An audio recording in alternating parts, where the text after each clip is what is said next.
to combat drought, degradation, and desertification? Thank you. This is the question. What is your affiliation? Can you present yourself? I am Professor K.S. Reddy, Grameen Vikas Samiti, an NGO from Andhra Pradesh, India. Thank you. I am a soil scientist, basically. I will do the... That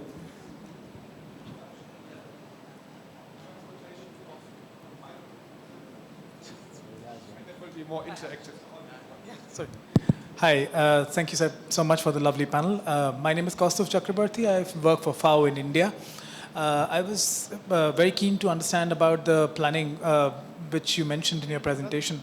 I'm just keen to understand how you bring all the stakeholders together who come from different levels of capacity and ensure their equal participation without coercion or co-option of their own agenda, so that an egalitarian plan was possible, if any.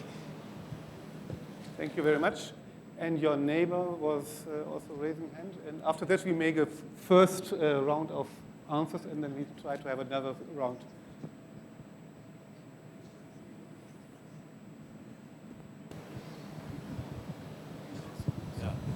Thank you. I am from Eritrea, Minister of Agriculture. My question is, it is the plan and drought plan and land degradation. You have detailed studies, but this plan is to be implemented on the ground. So you have the baseline, but how so? And land degradation does not wait for you to implement. So what is the progress of implementing your national drought plan for land degradation? Thank you. Thank you. We will have a first round of replies. Please be short so that we can assure another round. You must not, all of you, address all questions. Maybe we start here with you. Okay, can start. So yes. Well, the first question that's very interesting is related with short time. No, well, it's our goals related with short time. Well, in our case in Colombia, in short time, we want to do first an articulation of the entities, because we have a lot of entities, but they work separate. So once, for us, is the first step, and this is short.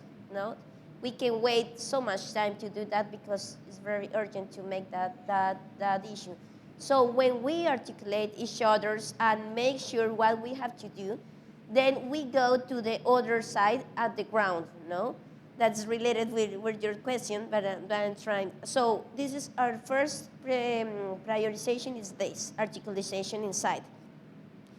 Then related for the question of the gentleman, he says about the linkages between restoration and degradation prevention. So, of course, our vision is most related with prevention.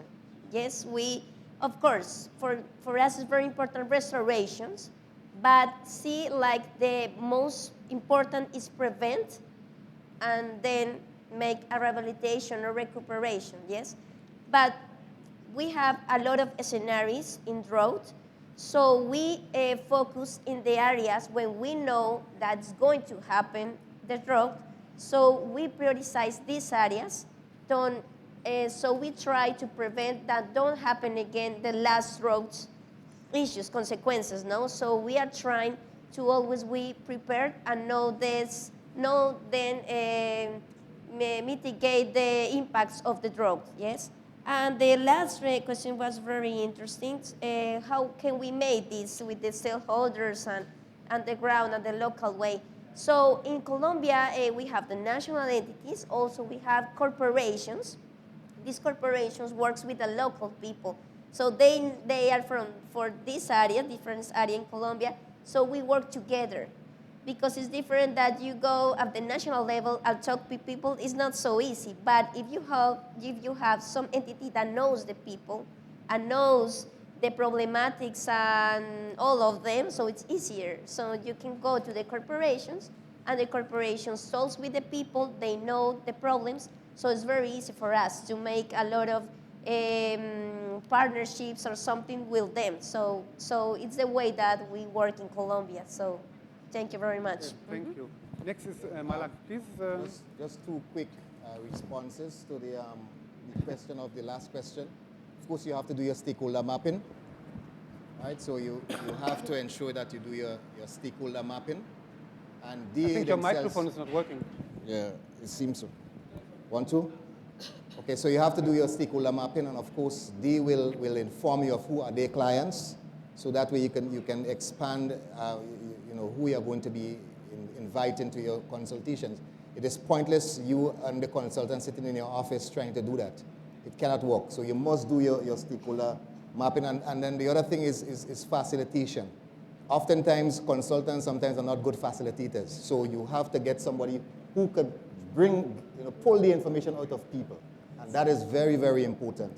And also to the first question there, in terms of the actions, the drought plan is really to respond to the risk of conflict, the risk of social unrest, and the risk of loss of livelihoods, etc., biodiversity, the impacts on the environment. So the plan has to take all these things into consideration, and not just the technical information in terms of the indicators and all of that, just one part of it. But you have to deal with the risk that is associated with the drought, because the drought is going to happen anyway. And how you're going to respond to the risk, that is, to me, the important part of the drought plan. Thank you. Okay, now it's your one moment. We go now by order here. Malak, Okay. Well, I think that I will come back with the first question. Indeed, we're talking a lot on the political level, but what is the first response and the short measures? At the country which prepared, and it's on the draft version, we also were thinking that what should be on the immediate, and of course it's a communication. Communication not only between the governmental institution, but those who is affected firstly. It's on the ground, on the community level, the farmers, land users. And when we usually looking for the others to get the finance, it's okay. So this is somehow we're looking for the international financial institution. But here the most is that you take the ownership. The government have to think very serious about that. The country have to allocate the serious, also the finance to support those who is affected. And this is absent in terms of my country. We are now elaborating, and also this financing aid which the farmers should take out when they actually affected during the droughts. And as my previous distinguished delegates mentioned, that yes, several drought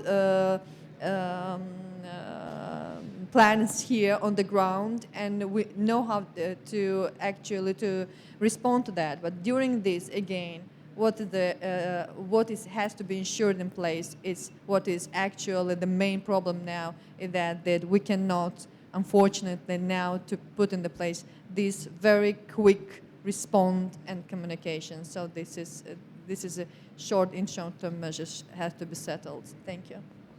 Thank you. Monsieur Nyanvi. Merci. Il y a une question qui concerne le court terme, le financement du plan à court terme. Il faut dire qu'au Bénin, et pendant que nous étions en train d'élaborer notre plan sécheresse, nous avons conduit simultanément des études de vulnérabilité dans le secteur de l'eau, dans le secteur de la santé et dans le secteur de l'agriculture. Et le Fonds national pour l'environnement et le climat, dont je suis le directeur, a été en même temps accrédité au Fonds vert pour le climat à la 22e board. Donc, dans ces trois domaines, nous avons élaboré des notes conceptuelles. Et ces notes conceptuelles ont été finalisées et font partie de l'Entity Work Programme, le plan de travail annuel du Fonds national pour l'environnement et le climat que nous avons soumis au Fonds vert pour le climat. Et je crois que ces trois notes conceptuelles, il y a une note conceptuelle qui est sur l'initiative locale que nous conduisons avec l'UNCCD, le Fonds de l'équipement des Nations Unies, et il y a la note conceptuelle en agriculture et la note conceptuelle en santé qui ont été déposées. Et je crois que la meilleure manière de mobiliser les ressources pour financer les plans de sécheresse, c'est d'élaborer des projets. C'est d'élaborer des projets qui tiennent compte de tout ce qui a été mentionné comme stratégie dans ce document. Parce que c'est au regard de cette stratégie-là ou de ces documents stratégiques que le panel d'approbation des projets du Fonds vert pour le climat pourra dire oui, ce projet ou cette note conceptuelle répond à un besoin, n'est-ce pas, sur le terrain. L'accent est surtout mis sur la vulnérabilité parce que, en réalité, il faudrait que les projets que nous soumettons, voilà la stratégie, les projets que nous soumettons répondent aux besoins des populations sur le terrain. Et ces besoins-là, je crois que sont contenus dans les études de vulnérabilité. Donc, il n'y a pas une autre manière de mobiliser les ressources, de financer les plans sans avoir des projets fiables qui met au centre la question de l'eau, mais qui adresse également les 3 conventions de la génération de RIO. Je vais parler des changements climatiques, la biodiversité et puis la gestion durable des terres. Je vais finir à ce niveau pour dire que de façon rapide, à court terme, il faudrait quand même qu'il y ait une recommandation au niveau, n'est-ce pas, des ministères sectoriels qui sont concernés par ces plans de sécheresse. Il faut qu'il y ait une recommandation forte, et là c'est au plan politique, pour insérer dans les documents de planification budgétaire le plan de sécheresse, et même au niveau local, dans la planification, n'est-ce pas, de la budgétisation, de l'adaptation au niveau local, il faut insérer ces documents pour que, à terme, les investissements ne soient pas des investissements en l'air, que ce soit des investissements planifiés. Les ressources additionnelles que nous allons rechercher auprès des mécanismes financiers viendront renforcer tout ce qui est fait au niveau local pour l'amélioration des conditions de vie de nos populations. Merci. Et le dernier mot dans cette ronde, the last word in this round has Mr. Edward. Yes, thank you very much. I just want to Please, loud and slowly to follow you. Thank you very much. I would want to address the first and last questions. We're talking about what are we doing, and then where are we in terms of implementation. Obviously, we have governments. Governments are not sitting. We have governments providing resources to their various entities to address land degradation and drought. We have got, under the Ministry of Environment, we have several parastatals, one looking at the forestry services, and they are focusing on forestry restoration, land restoration activities. We have got the Environmental Management Agency, which is our policing agent, following each and every entity or individuals and enforcing laws so that the people don't degrade land. We also have various researches going on at the moment in terms of developing drought-tolerant crops. We have got irrigation schemes. We are also irrigation schemes. We have got various land-based solutions that are happening on the ground. And what we want is documentation of these. And once we get more resources, obviously what we need is upscaling of those initiatives. We also have key national projects like what we call the Wange Biological Corridor, funded by Jeff, which is also restoring particularly seriously degraded lands. So there are various initiatives already, and implementation is already in place. What we don't have, we may not have as much resources, but that's what we want so that we can upscale whatever has been proven to be working at currently. Thank you. Yeah, thank you very much. We are now at the end of this discussion. There will be that book launch, the 4 book launches. I don't want to resume. I have the impression that that was a very important first step, these planning exercises. I also have the impression that implementation, even if it's only short term, is the next step, and the long-term implementation is a very long process of going towards that drought resilience. We had already talked here with the press that I personally think we have to go through various cycles of drought to go subsequently towards a higher level of resilience without sometimes maybe never reaching it completely. So we always have to have these emergency plans also in our background. So the integration of disaster management and long-term development is really a challenge. I can also imagine that something like a high-level meeting, like it has been done on drought policies in 2013 in Geneva, which has also been steered by UNCCD, would also be a helpful step in order to keep that momentum of implementation, from plans now to implementation. With that, I want to conclude the panel. I think they merit a big applause for really keeping in time. It was a very good session and bringing us a lot of information. And now the floor is with UNCCD and the book launches.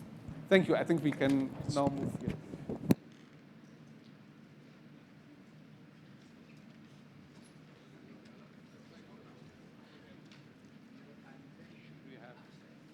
I don't know.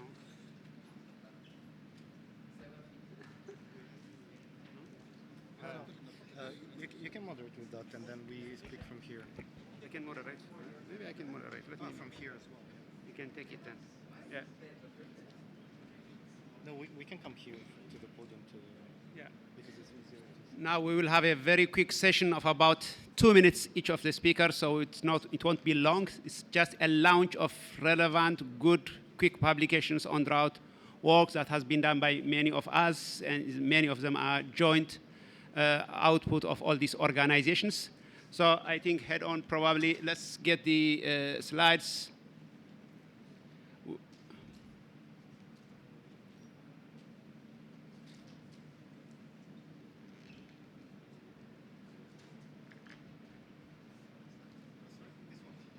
Okay.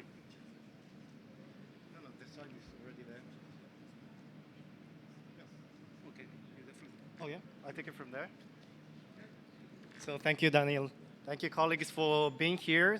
So we heard about this all day already, but FAO, with cooperation of WMO, GWP, and of course the UNCCD Secretariat, developed the white paper on drought, and it's entitled Proactive Approaches to Drought Preparedness. So this morning we always talked about these proactive approaches, and this sets also the baseline.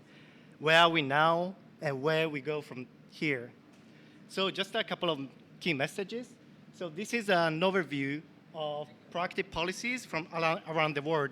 We know we have good examples from all over the world, and we try to analyze some of them. Of course, it's not an exhaustive report, but it's a start. And we'd like to have your feedback and inputs. And some of the key messages is that drought national policies need to link with existing policies and strategies like the SDGs or the Paris Agreement and the NDCs, and also that the different organizations, UN agencies, and other stakeholders need to all cooperate together. And I believe this session, the whole day, is a good example of this. So in just one sentence, the key message is this one. Shifting from reactive to a proactive drought management is essential for both people and the environment. And on top of that, there is one recommendation here at the end of the book. In 2013, we had the high-level meeting on national drought policies hosted in Geneva and organized by WMO, UNCCD, FAO, and partners. So we believe the time has come to think about the follow-up, to take stock of what has been achieved so far and how we move from plans to action, to the implementation. I'll pass the word to Daniel for the next publication. Thank you. Thank you, Yo, for this very interesting and collaborative effort on white paper, which sets the tone on moving on from what we have been doing on. I think the HMNDP has already made a momentum of the need for national drought policies based on the principles of risk reduction. So we need to move on in terms of action.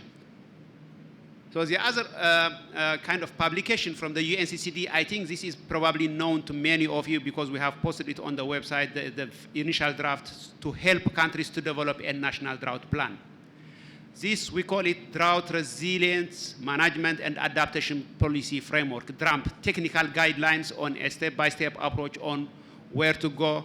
And the interesting part of this book is actually trying to see the three key pillars that has been mentioned time and again from all of us on early warning and monitoring systems, vulnerability and impact assessment, drought risk mitigation measures are embedded in the 6 principles of drought risk reduction, which are transformation, transfer and share drought risks, increasing resilience to drought, prepare, respond to drought, and reducing vulnerability. So we try to embed, and these 6 action areas are also part of the COP document that made it to this COP, and there are a number of policy and technical options that has been produced. So we are trying to be consistent in our messaging.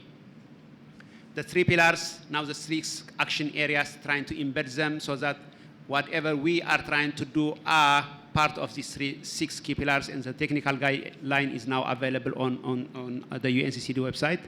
So have a look and try to probably benefit from that. Thank you, and then I will call up on our next speaker, that is Caroline King. I'll just speak from here very quickly about this publication on drought impact and vulnerability assessment. The idea of this publication was, first of all, to collect together what we know about the available methods and tools that we can use to assess drought impacts and drought vulnerability. We tried to summarize different types of approach like this, some that cover the people-centered assessment approaches. We're very interested in the land-based assessment approaches where we've seen different ways of mapping vulnerability in different parts of the world. And also, we want to think about the long-term systemic vulnerability that comes when we deplete the water resources. So we collected up some methods. We reviewed these toolbox full of methods, and some of them now are on the UNCCD website. But the next slide, we could move on. After we exhaustively reviewed so many different ways of assessing impact and vulnerability, we found that there are endless choices of method that we can use. The critical thing is not to worry so much about looking everywhere for the perfect method, but just to go ahead and start to assess vulnerability in our countries.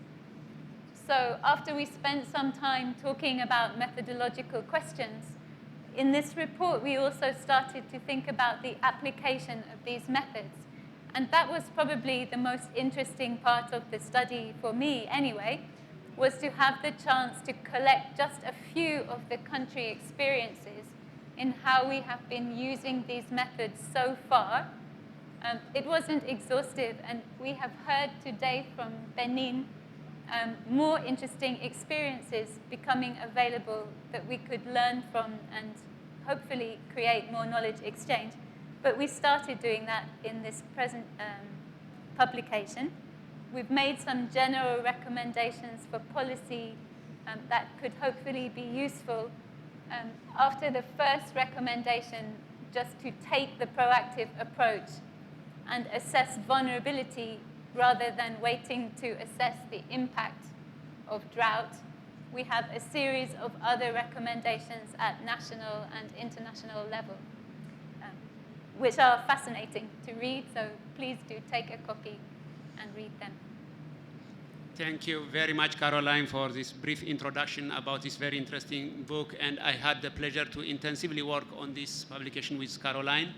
And the cause of this is actually, in terms of how we founded this book, is from the 3 key pillars, the weakest was on vulnerability and assessment. That's what we found out, because on early warning, and a lot has been done, and a lot remains to be done on risk mitigation measures. But on assessing the vulnerability, we found out that at least we need some kind of review on approaches. What are the approaches? How do countries assess their, how do they declare? What are the methods? So I think this was a very good knowledge, transformative knowledge, I would say, and I'm sure countries would learn from this. So the next speakers are from the World Bank and GWP on a very interesting new publication on the economics of drought.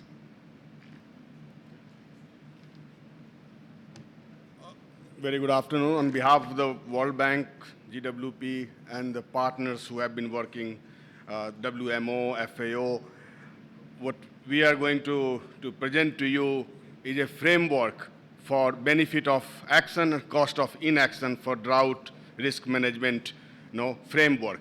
So this is a publication which brings the framework. We heard the previous speaker also talk about moving from crisis management to proactive management, but how do you do that? How do you quantify the risk in terms of bringing the economic losses? How do you monetize those losses? And it is, since we are trying to look the impact of proactive way of managing the drought, it means we do